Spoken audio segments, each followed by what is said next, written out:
And our little massage therapist is still going strong. His thumbs haven't given up. And you show me one guy that can do that. I can go for hours with this, and I haven't found anyone that can please me for that amount of time.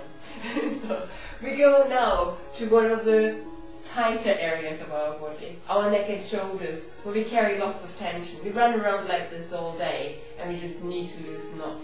Our often headaches are actually coming from tight neck and shoulders, so we really want to remedy that.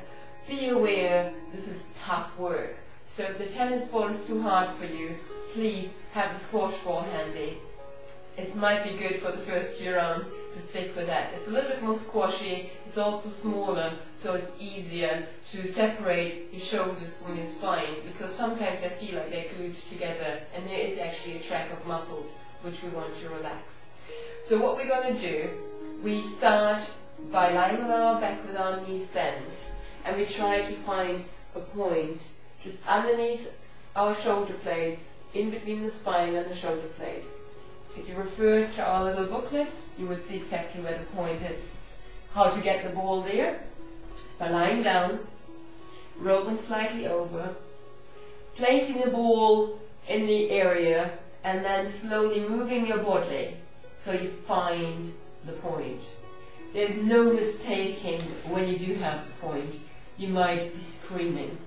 I'm doing this for a while so I can contain myself. No, it's not that bad after a while of practicing. So when you're on there and it's really tight, just stay a little bit off it. Just shift your body a little bit over, away from the ball, till you can breathe. Remember the breathing bit. It sounds annoying, but you have to breathe at all times. Very, very deeply and relax through. If you can get on top of the ball, that's great. When you're on top of the ball, bring your arm out to the side. Your palm facing up, relax your shoulder, and remember, relax your lower back towards the floor. Big breath, and breathe. If it feels like it's tightening up, or you need to cringe your face, you're too deep in it, ease off a bit. Your head doesn't have to go all the way out. You don't have to go all the way on top. It will get better with practice.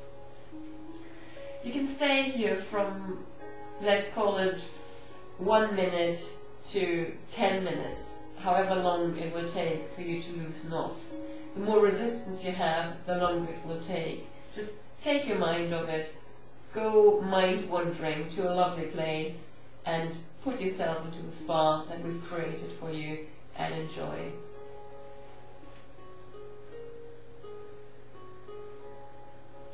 Only when that point has loosened off, you want to move on. You move on by moving your body down the way, just a tiny bit. Tuck your tailbone under, and you're at a new point that might be as bad as the last one, worse, or much easier. Breathe through it till it's released. When the point is fully released, which means you're on top of the ball, your arm is out to the side, it's fully released, bring your arm over, crossing over your lower rib cage, and that will bring the ball into the deeper tissues, the myofascial. That will actually make it again a little bit stronger. Wait till it's loosened off completely. Bring your arm back out to the side and move on to the next point. There are approximately 5 points in between the bottom point and your top point. Whenever you loosen off, bring your arm over, wait till it's completely gone, arm out, moving further down. Remembering to breathe, keeping your lower back down.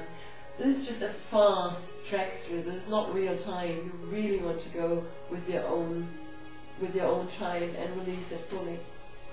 Your last point you go to is at the top of your shoulder blade. You should feel your shoulder blade and your spine. There's actually a slightly bigger space where you want to have the ball. Don't go up towards the neck. That would be your maximum you would work with. That gives you 5 wonderful points to work with. Release your neck and shoulders. You will feel wonderful afterwards. Go wild, spoil yourself, wiggle as long on this ball as you want. It's yours to keep. Enjoy. Namaste.